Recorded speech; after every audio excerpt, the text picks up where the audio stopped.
Assalamualaikum warahmatullahi wabarakatuh. Terima kasih atas kesempatannya. Di sini kami dari kelompok 5 akan menjelaskan hasil penelitian kami UMKM Toko Sprayku milik Pak Rudi. Perkenalkan, nama saya Trasya Ristiana Fadilah dengan NIM 2019 310408. Assalamualaikum warahmatullahi wabarakatuh. Terima kasih atas kesempatannya. Nama saya Dina Hidayatul Umah, NIM 2019 310411. Assalamualaikum warahmatullahi wabarakatuh. Terima kasih atas kesempatannya. Perkenalkan, nama saya Farah Hikmanur Safana, NIM 2019 310413, mahasiswi S1 Akuntansi STIE Perbanas Surabaya. Assalamualaikum warahmatullahi wabarakatuh. Terima kasih atas kesempatannya. Nama saya Tajunisa Putri Wahyu Santoso dengan NIM 2019 310414.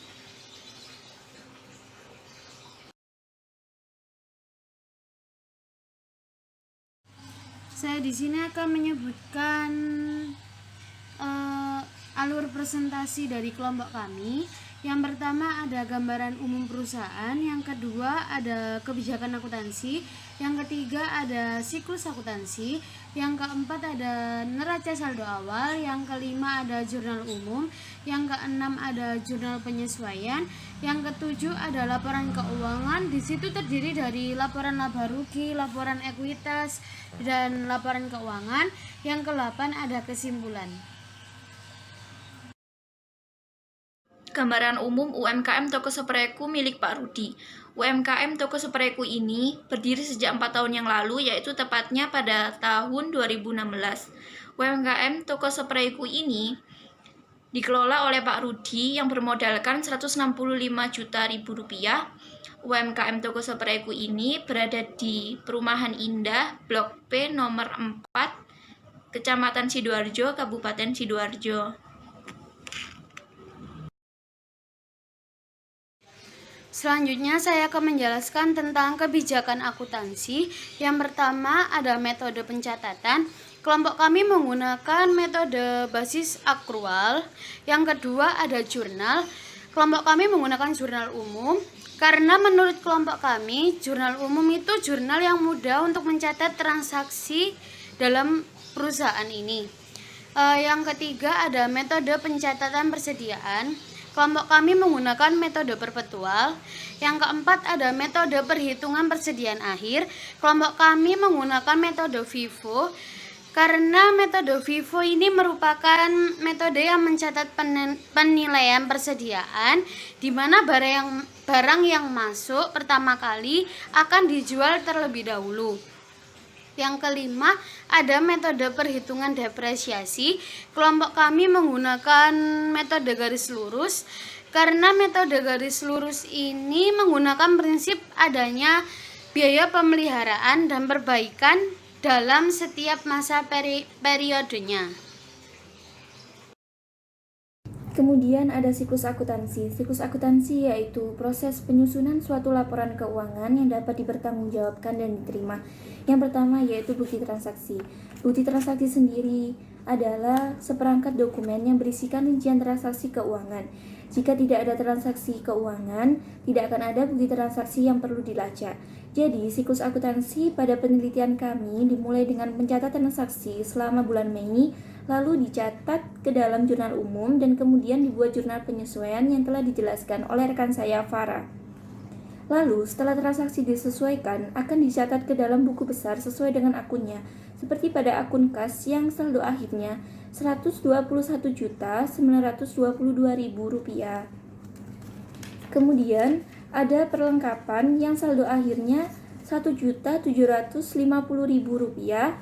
Kemudian ada persediaan barang dagang yang saldo akhirnya Rp231.564.470. Kemudian ada modal usaha yang saldo akhirnya Rp374.276.906. Kemudian ada prive yang saldo akhirnya 0. Kemudian ada penjualan yang saldo akhirnya Rp51.767.000. Kemudian ada retur penjualan yang saldo akhirnya Rp1.795.000. Kemudian ada beban utilitas yang saldo akhirnya 0. Kemudian ada harga pokok penjualan yang saldo akhirnya Rp45.745.530. Kemudian ada beban penyusutan bangunan, kendaraan, komputer, laptop, HP, rak besi, kipas, CCTV, meja, kursi, dan beban iklan, yaitu saldo akhirnya 0. Kemudian ada ikhtisar laba rugi yang saldo akhirnya juga 0. Setelah posting ke buku besar, kemudian membuat neraca saldo.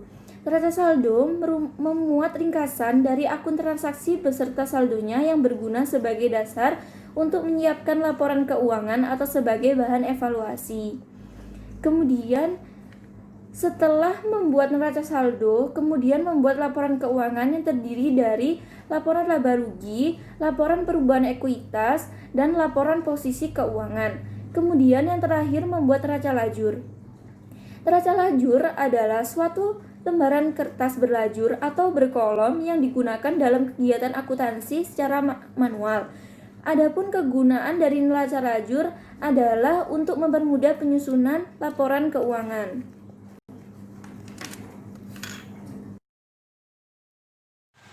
Di sini saya akan menjelaskan tentang neraca saldo awal. Neraca saldo awal ini didapatkan dari data-data yang kelompok kami dapatkan dari perusahaan ini. Neraca saldo awal per 1 Mei 2020. Yang pertama ada aset. Aset ini terdiri dari aset lancar dan aset tetap. Saya akan menjelaskan tentang aset lancar terlebih dahulu. Di situ ada kas sebesar 75 juta dan persediaan barang dagang sebesar 277.320.000 dan total aset lancar di situ 352.320.000. Lalu ada aset tetap. Aset tetap ini terdiri dari bangunan sebesar 19 juta, akumulasi penyusutan bangunan sebesar 16.466.667. Lalu ada kendaraan sebesar 110 juta. Lalu ada akumulasi penyusutan kendaraan sebesar 95.333.333. Lalu ada komputer sebesar 11.999.000. Lalu ada akumulasi penyusutan komputer sebesar 10.399.133. Lalu ada laptop sebesar 4.200.000. Lalu ada akumulasi penyusutan laptop sebesar 2.800.000.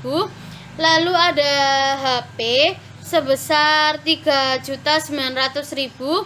Lalu ada akumulasi penyusutan HP sebesar 3.380.000. Lalu ada rak besi sebesar 500.000. Lalu ada akumulasi penyusutan rak besi sebesar 433.333. Lalu ada kipas sebesar 500.000. Lalu ada akumulasi penyusutan kipas sebesar 333.333. Lalu ada CCTV sebesar 1.250.000. Lalu ada akumulasi penyusutan CCTV sebesar 583.333. Lalu ada meja sebesar 1.500.000. Lalu ada akumulasi penyusutan meja sebesar 1.300.000.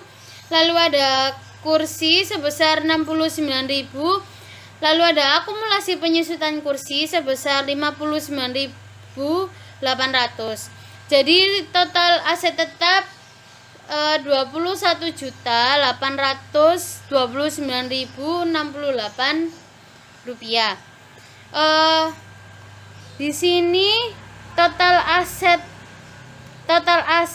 dari total aset lancar ditambah total aset tetap Jadi total aset di sini 374.149.068 rupiah. Lalu saya akan membahas tentang liabilitas. Di situ ada utang dagang. Di perusahaan kami tidak ada utang dagang. Lalu saya menjelaskan di ekuitas. Di ekuitas itu ada modal. Modalnya sebesar 374.149.068 rupiah. Jadi total modal, total liabilitas ditambah utang dagang yaitu 300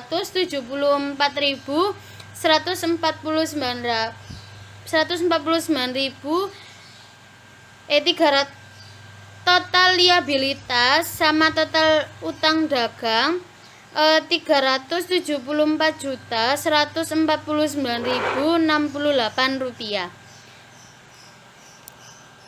Jadi di sini balance antara aset sama liabilitas sama ekuitas. Terima kasih. Di sini saya akan menjelaskan tentang jurnal umum dan transaksi yang terjadi selama bulan Mei. Untuk tanggal 1 dijual secara tunai kepada Bukarina spray A025 sebanyak 20 unit dan spray A015 sebanyak 5 unit sehingga dicatat pada jurnal umum kas atau setara kas pada penjualan sebesar 3.780.000 dan HP penjualan pada persediaan barang dagang sebesar 3.655.000.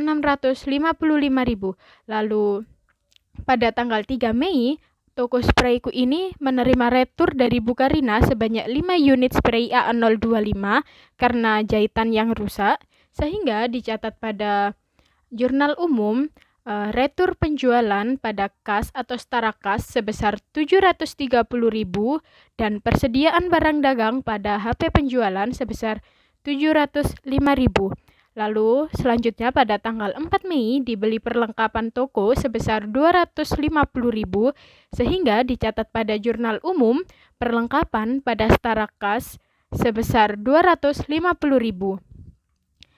Yang selanjutnya yaitu pada tanggal 5 Mei Pak Rudi mengambil uang untuk kepentingan pribadi sebesar 500.000 sehingga dicatat pada jurnal umum Prive pada kas atau setara kas sebesar 500.000. Pada tanggal 8 Mei dijual secara tunai kepada Busela spray A041 sebanyak 15 unit dan bed cover B051 sebanyak 5 unit sehingga dicatat pada jurnal umum kas atau setara kas pada penjualan sebesar 3.685.000 dan HP penjualan pada persediaan barang dagang sebesar 3.585.000.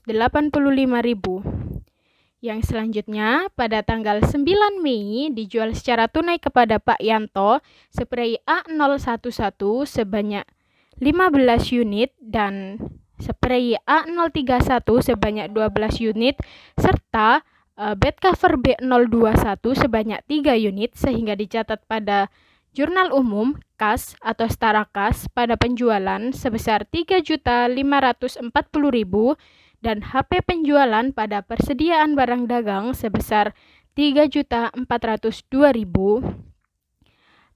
Yang selanjutnya transaksi tanggal 10 Mei dijual secara tunai kepada Bu Endang bed cover B041 sebanyak 18 unit, lalu bed cover B032 sebanyak 10 unit sehingga dicatat pada jurnal umum kas atau setara kas pada penjualan sebesar 7.620.000 dan HP penjualan pada persediaan sebanyak 7.480.000. Lalu pada tanggal 12 Mei dibayar beban listrik dan air sebesar 300.000 sehingga dicatat beban utilitas pada kas atau setara kas sebesar 300.000. Yang selanjutnya, pada tanggal 15 Mei, dijual secara tunai kepada Bu Yuni spray A073 sebanyak 30 unit, lalu spray A033 sebanyak 5 unit, dan yang terakhir dijual bed cover B051 sebanyak 7 unit, sehingga dicatat kas atau setara kas pada penjualan sebesar 5.335.000 dan HP penjualan pada persediaan barang dagang sebesar 5.125.000. Yang selanjutnya, transaksi pada tanggal 16 Mei dibayar beban paid promote Instagram sebesar 200.000 sehingga dicatat beban iklan pada kas atau setara kas sebesar 200.000. Yang selanjutnya, pada tanggal 17 Mei dijual secara tunai kepada Bu Okti spray A051 sebanyak 10 unit dan bed cover B011 sebanyak 10 unit sehingga pencatatannya kas atau setara kas pada penjualan sebesar 4.700.000 dan HP penjualan pada persediaan barang dagang sebesar 4.600.000. Lalu pada tanggal 18 Mei dibeli perlengkapan toko sebesar 1.500.000 sehingga dicatat pada jurnal umum perlengkapan pada kas atau setara kas sebesar 1.500.000. Yang selanjutnya, pada tanggal 19 Mei toko sprayku ini menerima retur sebanyak 4 unit spray A051 dari Bu Okti karena barang yang kotor dan jahitan kurang rapi, sehingga dicatat retur penjualan pada kas sebesar 640.000 dan persediaan barang dagang pada HP penjualan sebesar 620.000. Yang selanjutnya pada tanggal 21 Mei dijual secara tunai kepada Bu Irma spray A021 sebanyak 15 unit, spray A062 sebanyak 8 unit, dan spray A061 sebanyak 5 unit sehingga pencatatannya kas atau setara kas pada penjualan sebesar Rp3.565.000, lalu HP penjualan pada persediaan sebesar Rp3.425.000.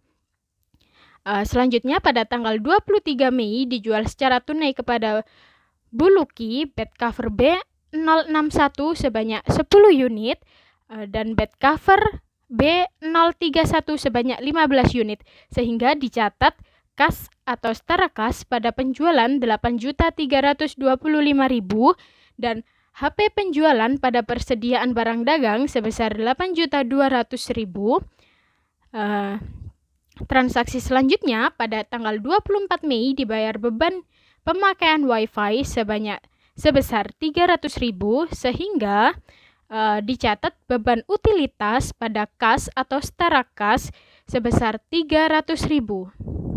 Pada tanggal 26 Mei, dijual secara tunai kepada Bu Asri spray A041 sebanyak 25 unit, spray A014 sebanyak 14 unit, dan yang terakhir spray A011 sebanyak 4 unit sehingga dicatat kas atau setara kas pada penjualan sebesar Rp3.042.000 dan HP penjualan pada persediaan barang dagang sebesar Rp2.877.000.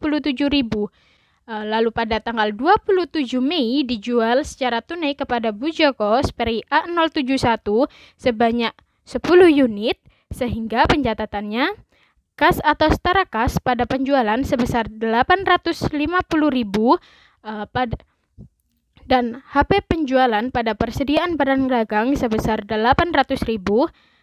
Lalu pada tanggal 29 Mei menerima retur sebanyak 5 unit spray A071 oleh Bu Joko karena kain yang berlubang sehingga dicatat pada jurnal umum retur penjualan pada kas atau setara kas sebesar Rp425.000 dan persediaan barang dagang pada HP penjualan sebesar Rp400.000. Yang terakhir yaitu dijual secara tunai kepada Bu Yanti bed cover B071 sebanyak 15 unit dan bed cover B021 sebanyak 10 unit sehingga dicatat pada jurnal umum kas atau setara kas pada penjualan sebesar 7.325.000 dan HP penjualan pada persediaan barang dagang sebesar 7.200.000 rupiah dan total jurnal umum pada jurnal umum yaitu 108.686.000 rupiah. Selanjutnya, saya akan menjelaskan tentang jurnal penyesuaian. Jadi, di toko UMKM Sprayku ini terdapat aset tetap yang setiap tahunnya mengalami penyusutan nilai sehingga perlu dibuat jurnal penyesuaian. Untuk ayat jurnal penyesuaiannya, pada tanggal 31 Mei, perlengkapan yang tersisa sebesar 1.500.000 sehingga dicatat pada jurnal penyesuaian sebesar beban perlengkapan pada perlengkapan 250.000. Lalu disesuaikan penyusutan bangunan, dicatat beban penyusutan bangunan pada akumulasi depresiasi bangunan sebesar 316.667 rupiah. Lalu disesuaikan penyusutan kendaraan sehingga dicatat beban penyusutan kendaraan pada akumulasi depresiasi kendaraan sebesar 1.833.333 rupiah. Lalu yang selanjutnya yaitu disesuaikan penyusutan komputer sehingga dicatat beban penyusutan komputer pada akumulasi depresiasi komputer sebesar 199.983 rupiah. Lalu disesuaikan penyusutan laptop sehingga dicatat beban penyusutan laptop pada akumulasi depresiasi laptop sebesar 70.000 rupiah. Lalu disesuaikan penyusutan HP sehingga dicatat beban penyusutan HP pada akumulasi depresiasi HP sebesar 65.000 rupiah. Selanjutnya disesuaikan penyusutan rak besi sehingga dicatat beban penyusutan rak besi pada akumulasi depresiasi rak besi sebesar 8.333 rupiah. Lalu selanjutnya disesuaikan penyusutan CCTV sehingga dicatat pada jurnal penyesuaian beban penyusutan CCTV pada akumulasi depresiasi CCTV sebesar 20.833 rupiah. Disesuaikan penyusutan meja sehingga dicatat beban penyusutan meja pada akumulasi depresiasi meja sebesar 25.000 rupiah. Lalu yang terakhir, aset yang terakhir disesuaikan penyusutan kursi sehingga dicatat pada jurnal penyesuaian beban penyusutan kursi pada akumulasi depresiasi kursi sebesar 1.150 rupiah sehingga total dari jurnal penyesuaian ini sebesar 2.798.632 rupiah. Di sini saya akan menjelaskan tentang laporan laba rugi. Seperti yang kita ketahui sebelumnya bahwa akun yang masuk dalam laporan laba rugi adalah akun yang menyangkut pendapatan dan beban. Karena di toko Sprayku pendapatannya hanya diperoleh dari transaksi jual beli, maka akun yang menyangkut pendapatan adalah penjualan dan retur penjualan. Dari kedua akun ini diperoleh penjualan bersih sebesar Rp49.972.000. Lalu dikurangi dengan harga pokok penjualan sebesar Rp48.624.000, memperoleh laba kotor sebesar Rp1.348.000. Lalu total beban termasuk total beban penyusutannya yaitu sebesar Rp3.598.632.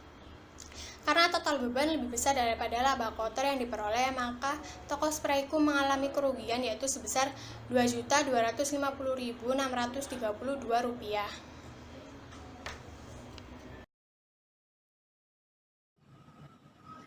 Kemudian ada laporan perubahan ekuitas per 31 Mei 2020.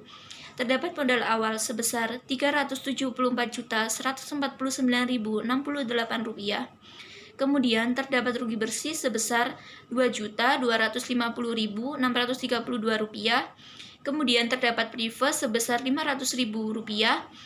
Kemudian kenaikan ekuitas itu diperoleh dari rugi bersih ditambah oleh prive yaitu Rp2.750.632. Kemudian modal akhir itu diperoleh dari modal awal dikurangin oleh kenaikan ekuitas yaitu Rp371.398.436.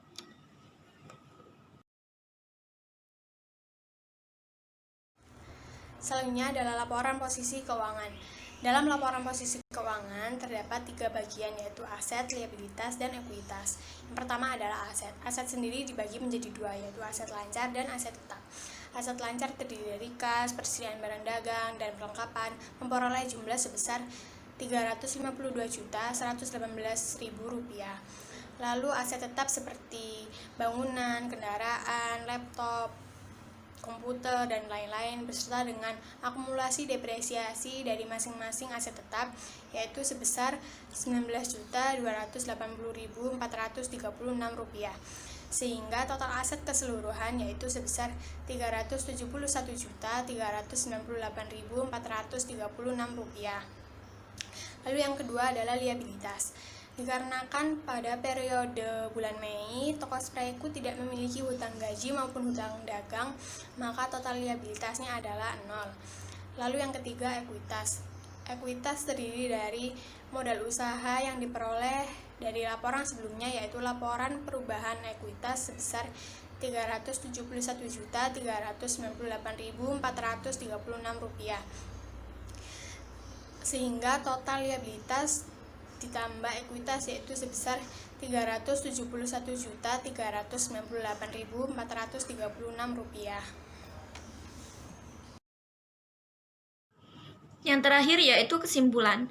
Berdasarkan informasi yang didapat dari penelitian kami, maka ditarik 2 kesimpulan.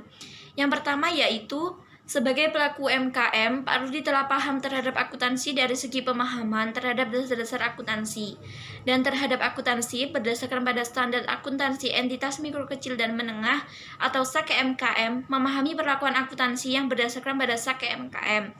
Yang kedua yaitu dari makalah ini juga dapat disimpulkan bahwa toko sprayku milik Pak Rudi selama periode bulan Mei mendapatkan rugi sebesar Rp2.250.632 dengan modal akhir sebesar Rp371.398.436 dan memiliki total aset tetap sebesar Rp19.280.436. Sekian presentasi dari kelompok 5. Apabila ada salah kata mohon dimaafkan. Wassalamualaikum warahmatullahi wabarakatuh.